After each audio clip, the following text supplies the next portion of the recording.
మెదక్ జిల్లా నర్సాపూర్లో కాంగ్రెస్ పార్టీ ఆధ్వర్యంలో సోనియా గాంధీ జన్మదిన వేడుకలు ఘనంగా నిర్వహించారు. పెద్ద సంఖ్యలో కార్యకర్తలు, పార్టీ శ్రేణులు ర్యాలీ నిర్వహించిన అనంతరం కేక్ కటింగ్ నిర్వహించారు. ఈ వేడుకల్లో మెదక్ జిల్లా అధ్యక్షులు ఆంజనేయులు గౌడ్, ఆవుల రాజిరెడ్డి, గ్రంథాలయ సంస్థ చైర్మన్ సుహాసిని రెడ్డి, మాజీ ఎమ్మెల్యే మదన్ రెడ్డి, మండల అధ్యక్షులు మరియు జిల్లా అధ్యక్షులు పెద్ద సంఖ్యలో పార్టీ కార్యకర్తలు పాల్గొన్నారు.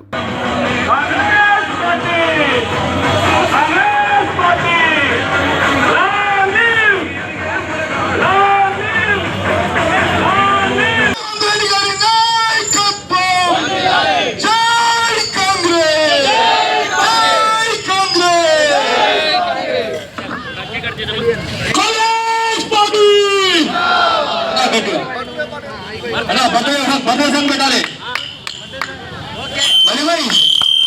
మనీ బాస్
ఇప్పుడు కేక్ అందరం కూడా ఇన్ఛార్జ్ గారు పెద్దలు బాబు మదన్ రెడ్డి గారు, గ్రంథాలయ చైర్మన్ గారు, అదేవిధంగా జిల్లా మహిళా అధ్యక్షురాలు సుజాత గారు, మరి కోఆర్డినేటర్ అంజన గారు, ఇక్కడ విచ్చేసి అందరికీ కూడా ఆ కొన నుంచి చుట్టుముట్టం అందరి ప్రతి కాంగ్రెస్ కార్యకర్త కూడా చేతులు జోడించి నమస్కరిస్తూ ఇలా భాగస్వామ్యమైనందుకు మీకు కూడా పుట్టాలు చేసుకుంటూ కేక్ కట్ చేసే కార్యక్రమంలో పాల్గొని విజ్ఞప్తి. మరిన్ని అప్డేట్స్ కోసం మా ఛానల్ ని సబ్స్క్రైబ్ చేయండి.